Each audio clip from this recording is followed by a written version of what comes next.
Hello YouTube, hello Parkside lovers. Today I present you another addition to the Parkside Performance family. This rugged radio, perfect for construction sites or other places requiring additional toughness. The radio can be powered either by 12 or 20 volts Parkside battery or by the additional adapter, which fortunately is included in the package. It's rated IP44. Unfortunately, I was unable to find any information whether it can withstand a drop from a certain height, something I was expecting for a product rated as rugged. The radio is capable of receiving DIB, DIB+, FM and Bluetooth signals. It's equipped with an aux-in audio jack, and an additional 3.5mm audio cable is provided within the package. Well, this is the product in its full glory. It's equipped with two speakers rated 36 watts in total, placed on each side, protected by metal mesh. Without batteries, the radio weighs a little bit less than 3 kilos. Overall, the plastics look and feel rigid, except for those two gray handles on the front, which are anything else but rugged. If I press a little bit harder, I'm sure I'll snap them. Forgot to mention that the radio is equipped with USB-A port, so you can easily charge your cell phone, for example. All ports are well protected with rubber caps. The battery compartment is protected by a rubber seal. The latch is super easy to operate. Inserting and removing a 20 volts battery is super easy.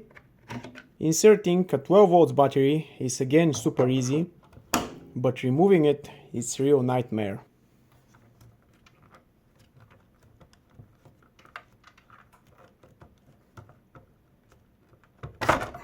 Especially the latest 5 amp hour performance batteries, they're equipped with stronger clips and the compartment makes them super difficult to remove. As I'm sure some of you would ask, no, the device won't charge the batteries inserted inside of it when it's connected to the power outlet.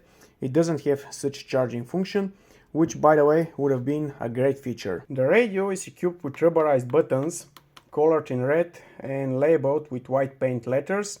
It looks really cool, but if you ask me, it's not the most practical decision. The device is intended for construction sites, where all kind of people will be touching it with their dirty hands. Pretty soon the letters will be gone and the buttons will be everything else but red. Let's turn it on.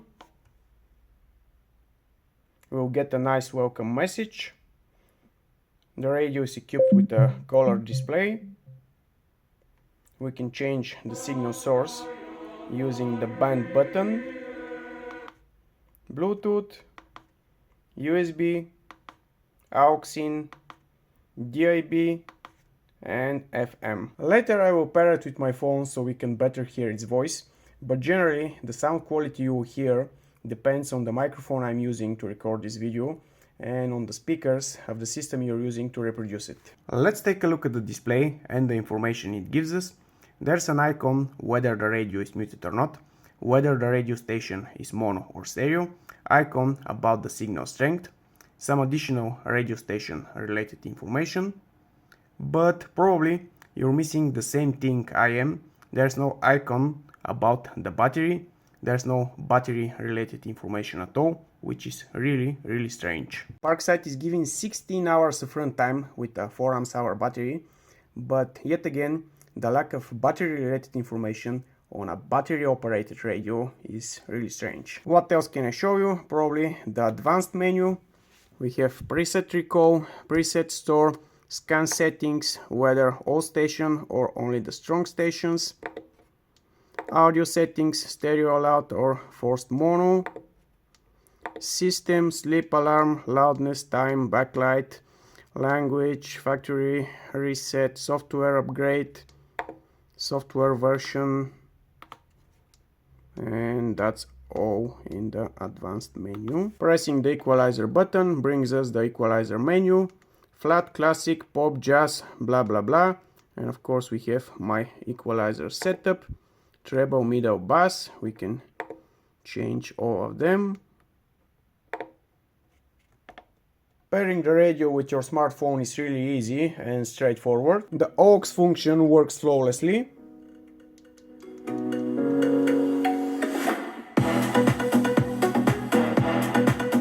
The room I'm into is about 70 square meters. It's more like a hall, not a room. So let's hear the radio.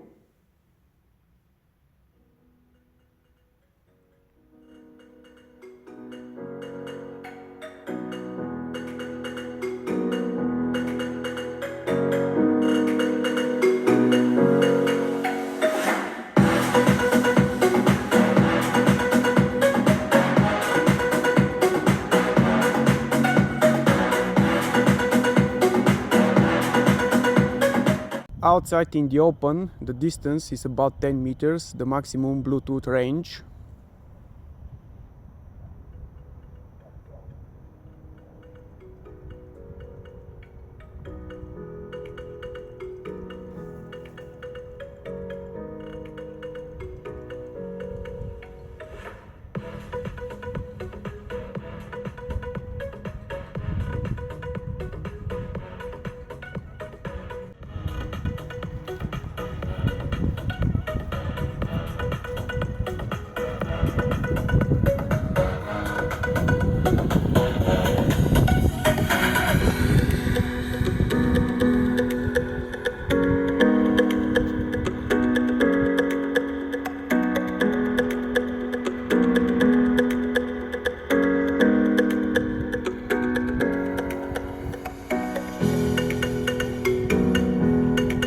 The radio is really rugged, it's quite difficult to disassemble, lots of screws, lots of clips, definitely won't fall apart if you drop it. The internals are well protected against water, you can see the white silicone seal. The cables have foam isolation, just like on your car, so you won't hear any unpleasant noises if the cables start vibrating due to the loud music and start hitting each other or hitting the walls or some of the internal objects. And you can see how many screws are holding the circuit board, really well protected against vibrations. The radio antenna is integrated in the body. The one thing I don't like are those 4 bumpers protecting the edges of the radio. They are entirely made of plastic, no rubberized elements. Adding some rubber would have been really beneficial. Unfortunately, Parkside decided not to do so. Absolutely the same is with the 2 gray handles or bumpers protecting the face of the radio. No rubberized elements at all. Overall, I really like the radio. I think it's another successful product from Parkside. Of course, there are a few areas where it can be further improved, and I really hope Parkside will do it in the next generation. Well, so much from me. If you'd like the video, you know what to do. Bye guys!